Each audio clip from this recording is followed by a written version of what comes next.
Bismillahirrahmanirrahim. Assalamualaikum warahmatullahi wabarakatuh. Pada kesempatan kali ini kita masuk di hadis nomor 14 dari Ibnu Mas'ud radhiyallahu anhu. Beliau berkata, la yahillu damu mri'in muslim illa bi ihdai thalathin. Tidak halal darah seorang muslim kecuali pada 3 hal.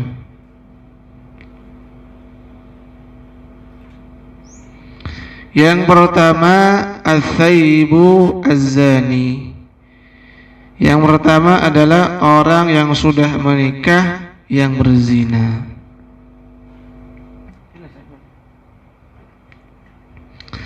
Yang kedua, an-nafsu bin nafsi. Jiwa dengan jiwa atau membunuh. Yang ketiga tadi, wa tariku lidinihi adalah orang yang meninggalkan agamanya, yang memisahkan diri dari jamaah kaum muslimin. Itu Bapak Ibu rahimakumullah, rawahul Bukhari wa Muslim, ya, hadis Bukhari Muslim. Jadi itu hadis yang ke-14 dari kitab Arba'in Nawawi, disebutkan atau diriwayatkan dari Ibnu Mas'ud radhiyallahu an. Ibnu Mas'ud ini nama aslinya adalah Abdullah bin Mas'ud, dikenal dengan Ibnu Mas'ud. Jadi hadis ini diriwayatkan dari Ibnu Mas'ud. Beliau menyampaikan sabda Nabi Muhammad SAW. Apa kata Nabi? Tidak halal darah seorang muslim kecuali pada 3 perkara. Jadi yang pertama, Bapak Ibu rahimakumullah, yang bisa kita ambil pelajaran dari hadis itu bahwa darah seorang muslim termasuk darah manusia itu sangat-sangat berharga. Bukan darahnya Bapak Ibu ya, nyawanya maksud saya, bukan darahnya dijual, bukan gitu maksud saya. Jadi nyawa manusia itu sangat-sangat berharga. Makanya kemudian Allah melarang kita untuk membunuh orang lain, lebih-lebih kata Nabi, kemudian lebih-lebih yang dibunuh itu adalah orang muslim.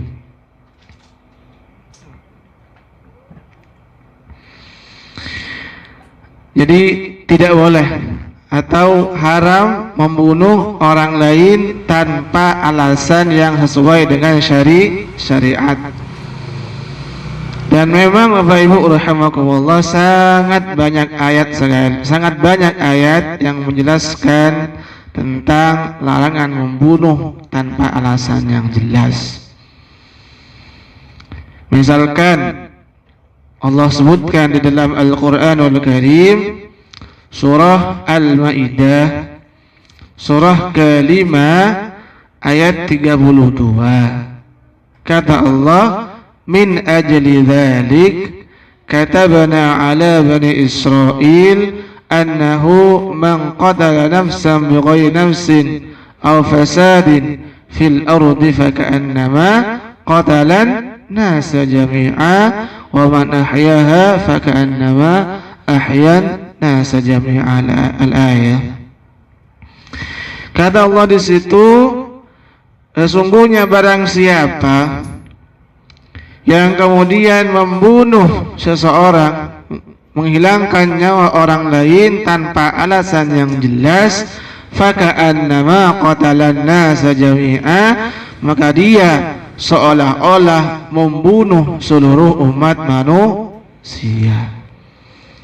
Wa man ahyaha faka'annama ahyan nasa jami'a, sebaliknya siapapun orangnya yang menyelamatkan satu nyawa seseorang, maka seolah-olah dia telah menyelamatkan seluruh umat manusia. Jadi dari ayat tadi Al-Maidah ayat 32 sangat jelas sekali Allah sangat melarang membunuh orang lain tanpa alasan yang jelas, tanpa alasan yang dibenarkan oleh syariat.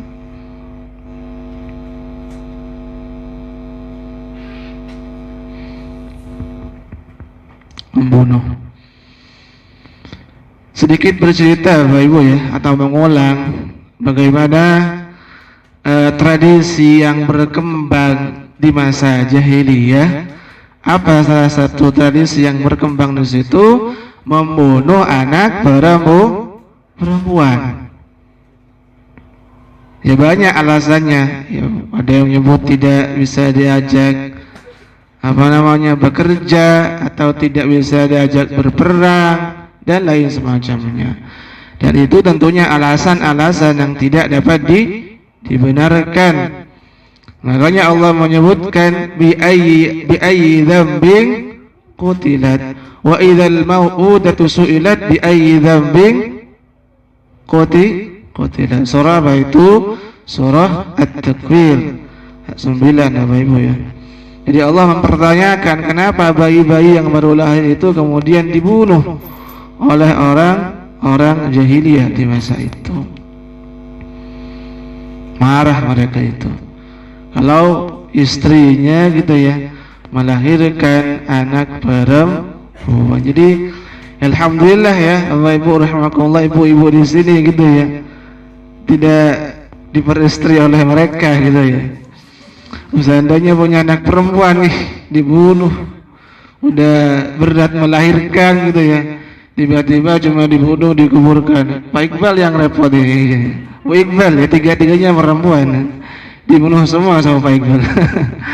Na'udzubillah ya Bapak Ibu. Zaman itu perempuan ya mungkin nggak ada Bu Safari, nggak ada Bu Fauzi dan seterusnya, nggak ada ibu-ibu di sini gitu ya. Marah. Ya kalau nggak ada ibu-ibu, nggak ada juga nanti generasi berikutnya.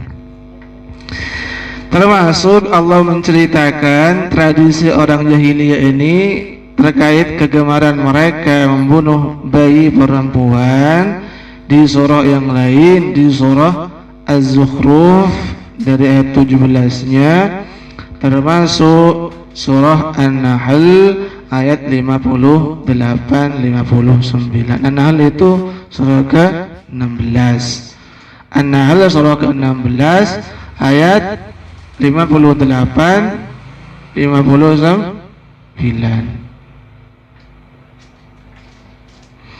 Kata Allah di situ, wa idza busyira ahaduhum bil untha dhalla wajhuhu muswaddan wa huwa kadhib. Apabila mereka diberikan kabar tentang lahirnya anak perempuan gitu ya, dhalla wajhuhu, udah hitam wajah mereka, pekak merah, kemudian merah menghitam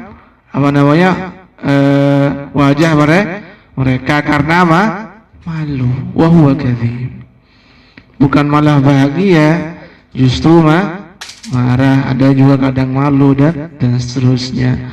Makanya kemudian dibunuh.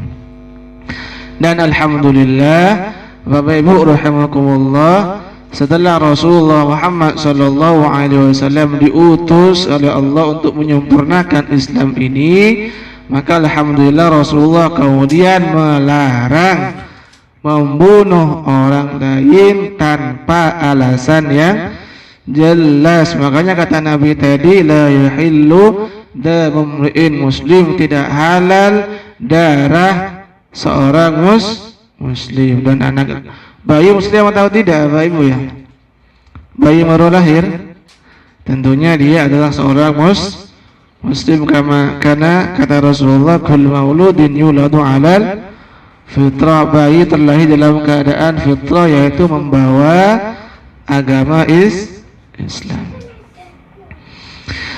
Bapak Ibu rahimakumullah, termasuk juga ayat Al-Quran yang menjelaskan tentang larangan membunuh adalah surah An-Nisa, surah keempat ayat 93.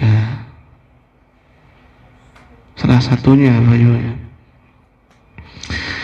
Ini secara khusus kepada orang mukmin.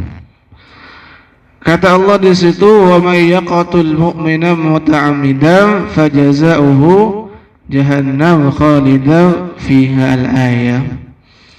Barang siapa yang membunuh seorang mukmin muta'ammidan dengan sengaja, fajaza'uhu jahannam, maka tidak ada balasan yang layak kepada orang ini kecuali apa? Neraka jahannam khalidan fiha, kekal di dalamnya. Na'udzubillah gitu ya.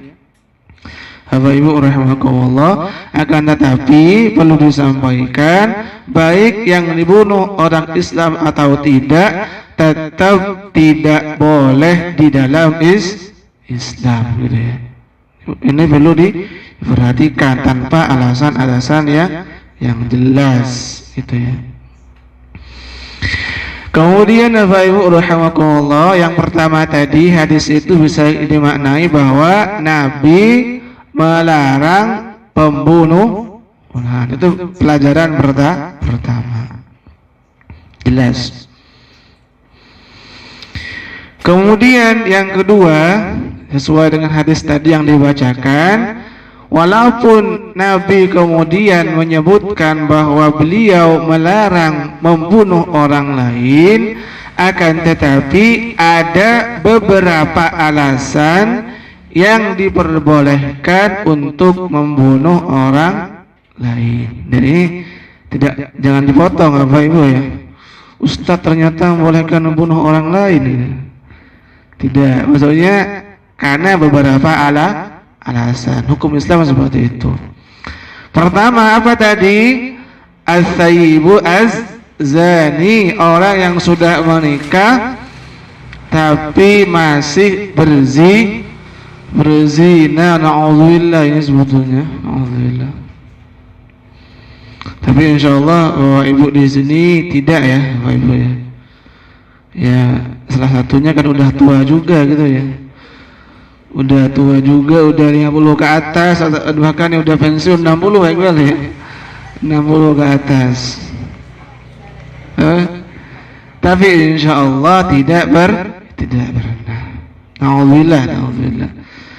Jadi kalau ada, ini hukum Islam Pak Ibu ya, hukum Islam menyebutkan bahwa kalau ada orang yang sudah menikah kemudian dia berzina, maka hukum Islam menyatakan dia dirajam.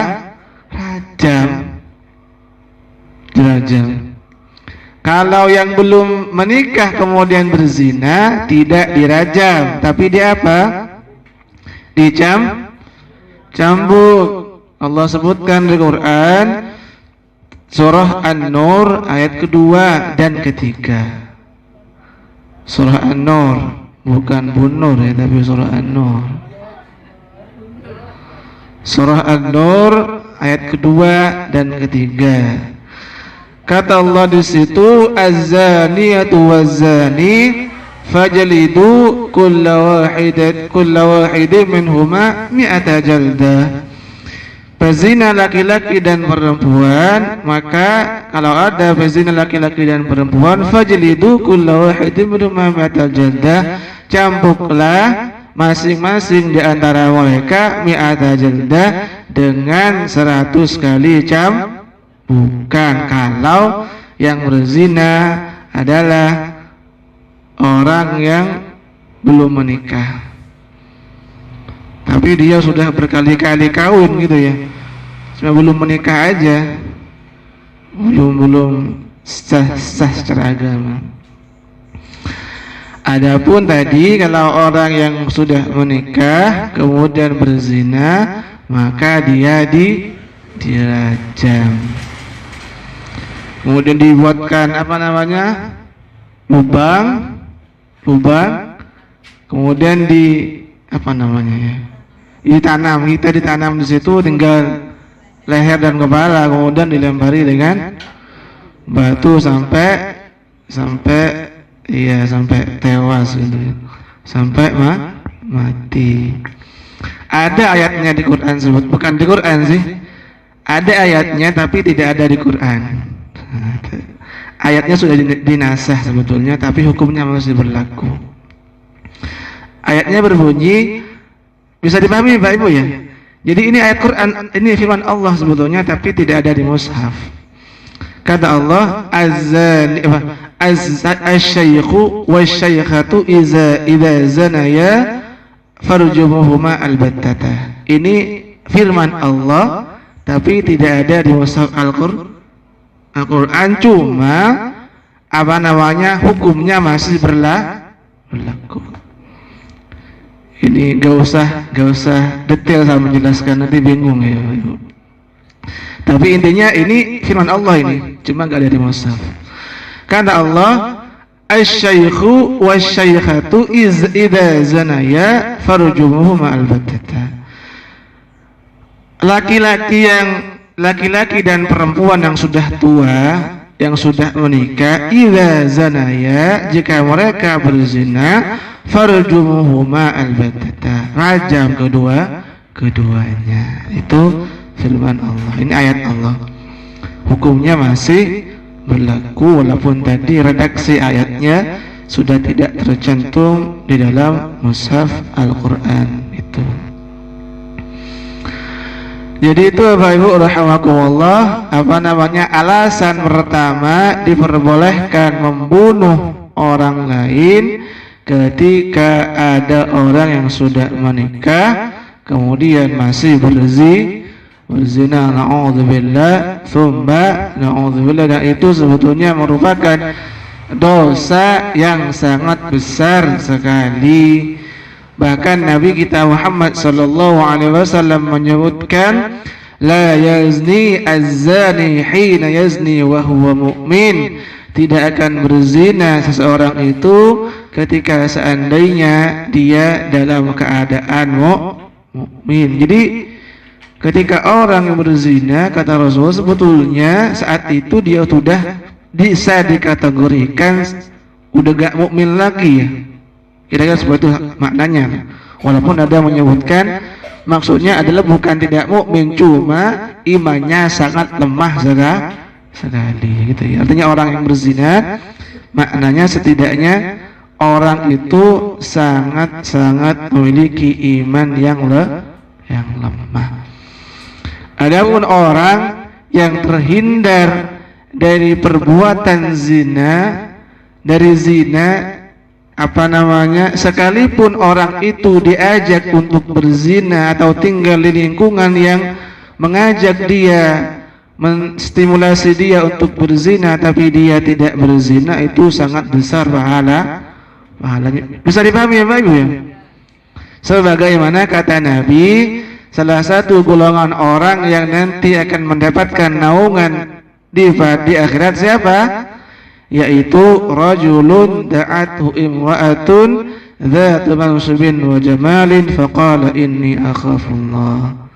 Adalah orang yang ketika diajak berzina gitu ya oleh perempuan cantik dan bangsawan atau bangsawati gitu ya, faqala inni akhafullah.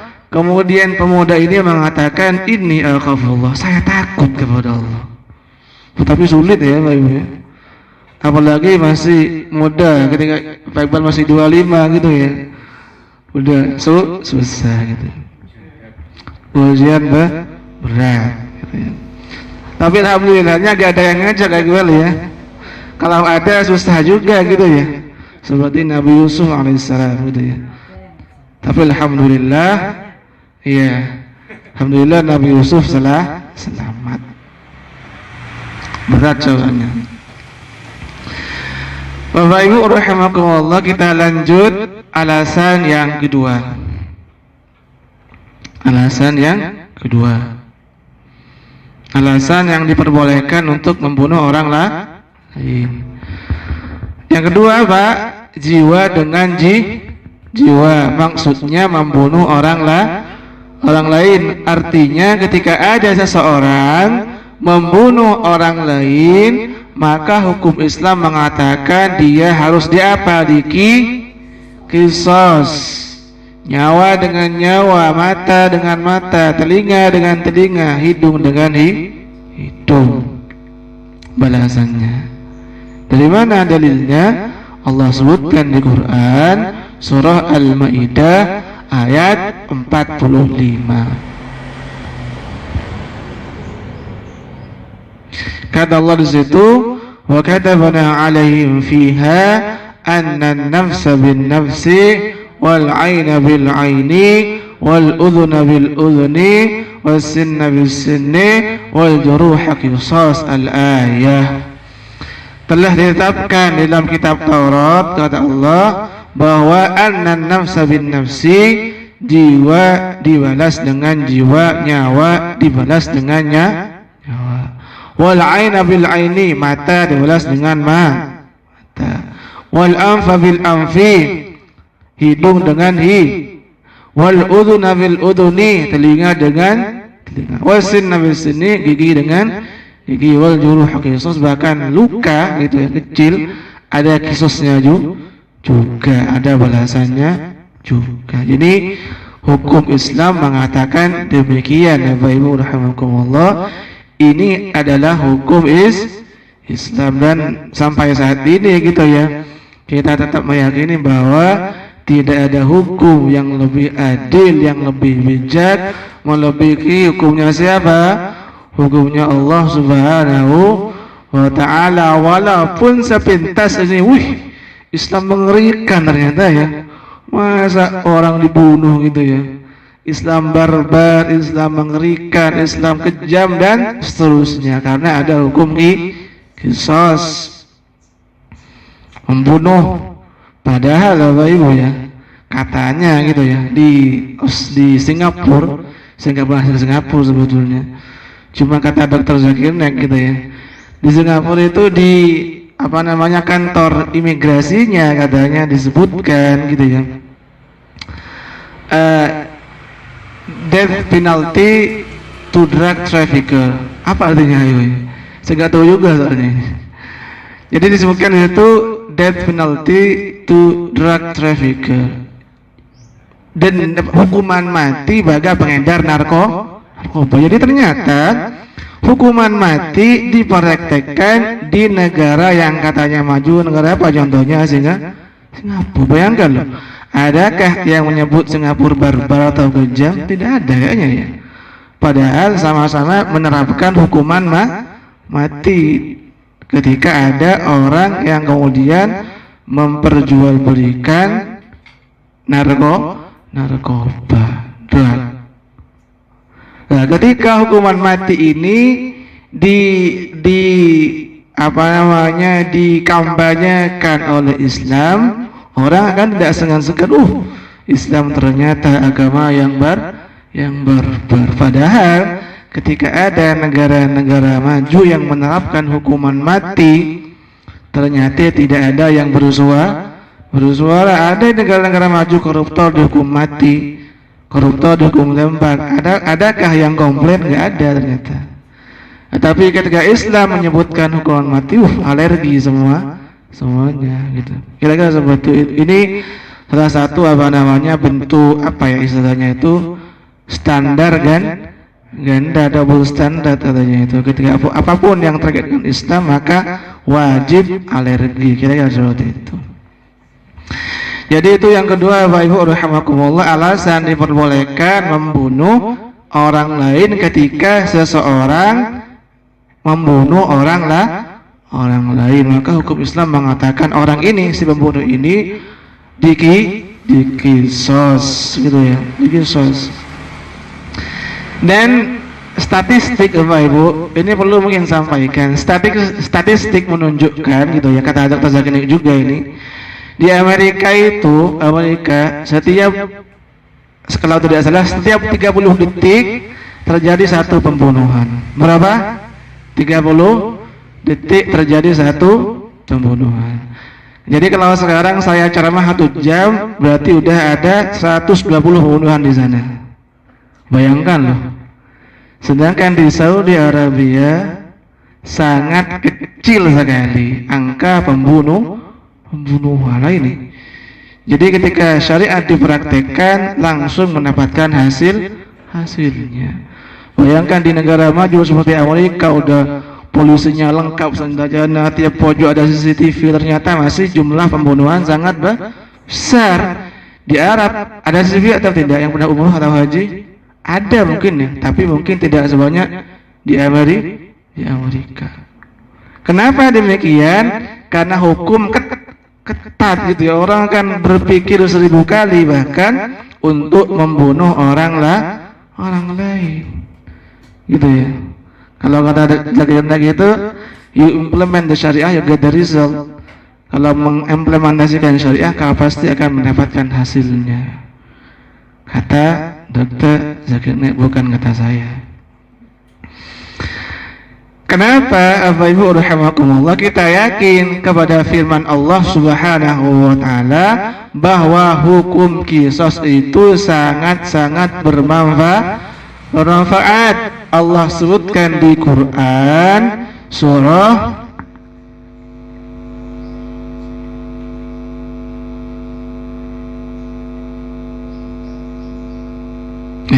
Surah Al-Baqarah. Lupa saya jadinya. Surah Al-Baqarah ayat 179 apa ya? Sebentar. Oh iya benar. Ya, benar. Insyaallah benar. 179 kata Allah, "Walakum fil qisasi hayatun ya ulil albab la'allakum tattaqun." Sesungguhnya di dalam hukuman qisas itu ada kehidupan. Itu.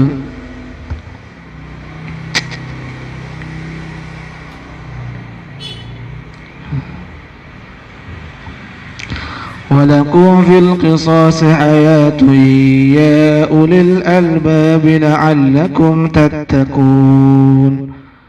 Aduh, suaranya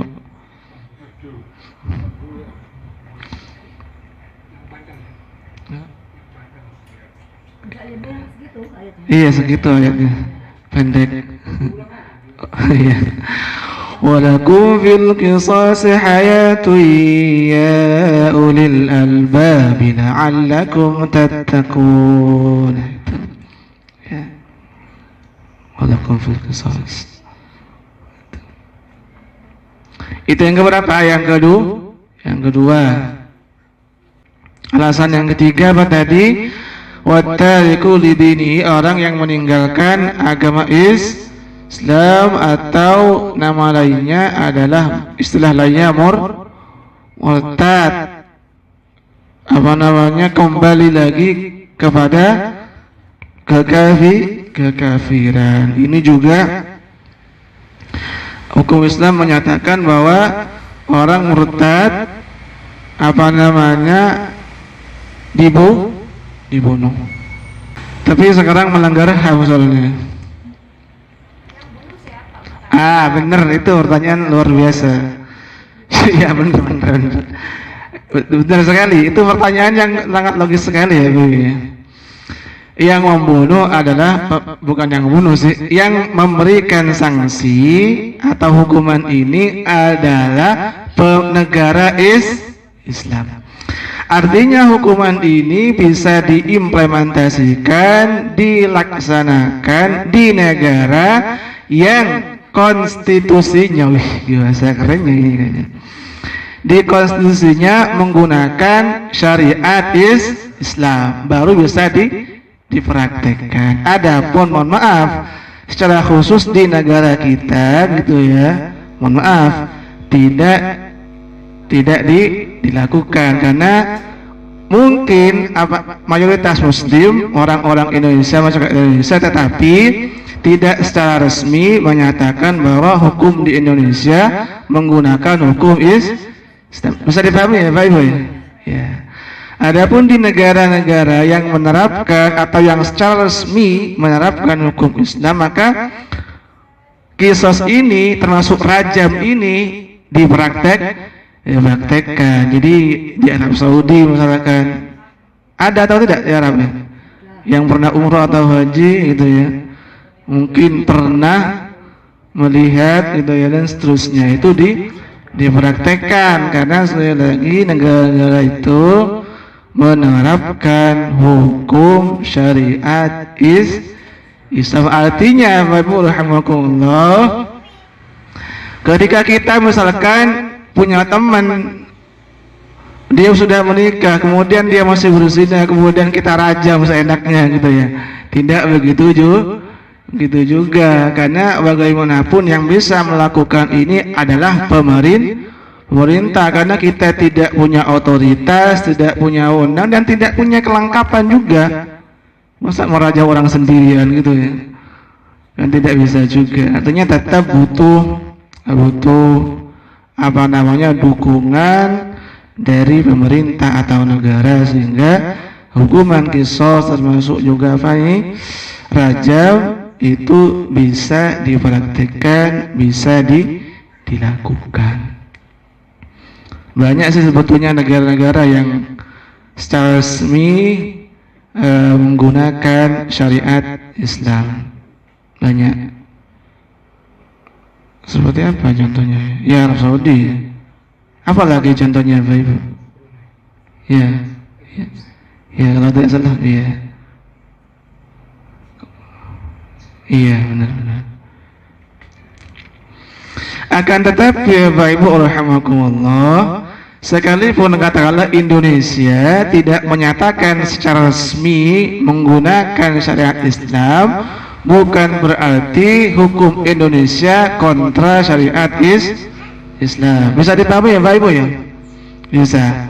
Saya ulangi, sekalipun Indonesia gitu ya tidak secara resmi menyatakan atau menggunakan syariat Islam, akan tetapi banyak tentunya hukum-hukum di negara kita yang masih sejalan dengan tuntunan syariat Islam. Yang kami lihat atau yang saya lihat gitu ya, sebetulnya hukum Islam itu yang tanda kutip yang belum diterapkan di Indonesia adalah hukum pidana Islam. Adapun hukum perdata Islam sudah diterapkan. Contoh, waris Islam ada atau tidak? Ada di negara kita. Termasuk pernikahan Islam ada atau tidak? Ada, sudah ada pengadilan agama. Ada waris Islam, ada ekonomi Islam, bahkan ada pernikahan Islam, ada apa lagi?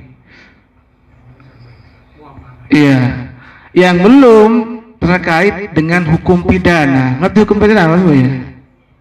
Ya seperti tadi, qisas, potong tangan, apa lagi? Rajam, pancung dan seterusnya itu belum diterapkan, gitu ya. Karena mungkin ada beberapa alasan, akan tetapi tadi berkaitan dengan hukum perdata Islam sudah ada di hukum Indonesia. Seperti tadi waris, wakaf, ya zakat barang gitu ya, dan seterusnya. Bapak Ibu rahimakumullah, sedikit kami paparkan komentar dari kalau tidak salah Al-Imam An-Nawawi. Nanti kalau saya salah tak cek lagi yang berpendapat ini. Kata Al-Imam An-Nawawi, negara Islam itu setidaknya ada dua kategori menurut beliau ya, walaupun memang ada orang yang punya definisi yang lain. Kata Al-Imam An-Nawawi, negara Islam itu setidaknya ada dua kategori. Maksudnya negara yang bisa disebut sebagai negara Islam setidaknya terpenuhi dua kategori. Pertama, kata beliau itu aktsaru ahliya al-muslimun, ketika mayoritas penduduknya adalah muslim. Kalau kita kaitkan kategori ini kepada Indonesia masuk mayoritas muslim. Yang kedua, tadharu fihi syara'i'ul Islam. Nampak di negara itu syiar-syiar Islam. Seperti apa yang dicontohkan oleh An-Nawawi? Kas-shalah, seperti salat.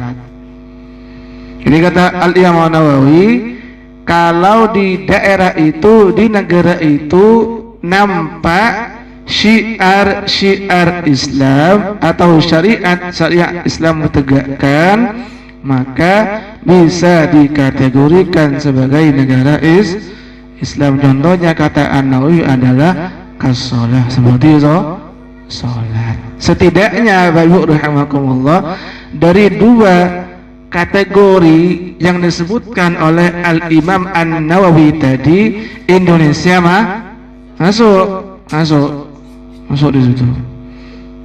Yang pertama, jumlah umat Islam di Indonesia banyak sekali, 80% lebih gitu ya kalau tidak salah. Termasuk juga syiar Islam, syariat Islam cukup nampak di negara Indonesia. Salah satunya adalah sholat, tidak dilarang gitu ya. Termasuk larangan-larangan Islam juga dilarang oleh negara kita. Contoh khamar gitu ya, dilarang atau tidak ya? Hampir dilarang, tapi ada batasannya ya, lumayan. Kemudian zina dilarang atau tidak oleh negara? Sama, dilarang juga. Dilarang Islam, dilarang negara. Korupsi dilarang Islam, dilarang negara. Nyolong sama. Apa lagi ya banyak sebetulnya hukum Islam yang sejalan dengan hukum negara, termasuk banyak hukum negara yang sejalan dengan hukum Islam. Kira-kira seperti itu Bapak Ibu rahimakumullah. Ya gitu. Tapi tentunya tetap kita gitu ya, sedikit demi sedikit menyampaikan atau setidaknya meyakini bahwa bagaimanapun hukum Islam adalah hukum yang terbaik. Kalau seandainya bisa kisos dipraktekkan, kita sangat-sangat berbahagia gitu ya. Lebih aman juga gitu ya.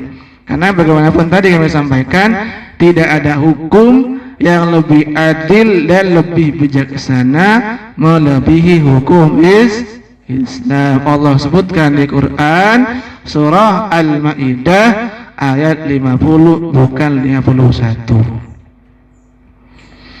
Ayat 50 bukan 51. Kata Allah di situ, afa hukmal jahiliyati yabghun, apakah mereka akan menerapkan hukum jahiliyah? Wa man ahsana minallahi hukman liqaumin yuqinun, adakah hukum yang lebih bijaksana melebihi hukum Allah bagi orang-orang yang yakin? Bayangkan. Jadi aman ahsana minallahi hukman liqaumin yuqinun. Jadi tetap kita meyakini bahwa hukum Islam adalah hukum yang terbaik karena bersumber dari ketetapan ketentuan Allah Subhanahu wa ta'ala. Dan Allah itu salah satu nama beliau adalah Hakim atau Al-Hakim, Maha Bijaksana. Maka layak kemudian hukum yang beliau tetapkan adalah hukum yang sangat bijaksana. Jadi itu Bapak Ibu rahimakumullah yang bisa disampaikan pada kesempatan kali ini, bahwa hadis ke-14 Arba'in tadi menyebutkan Rasulullah sangat-sangat melarang keras menghilangkan nyawa orang lain tanpa alasan yang jelas. Beberapa alasan yang diperbolehkan untuk membunuh orang lain, pertama adalah ketika ada orang yang menikah kemudian berzina atau disebut zina muhsan. Yang kedua, membunuh orang lain diqisas, hukum Islam menyatakan demikian.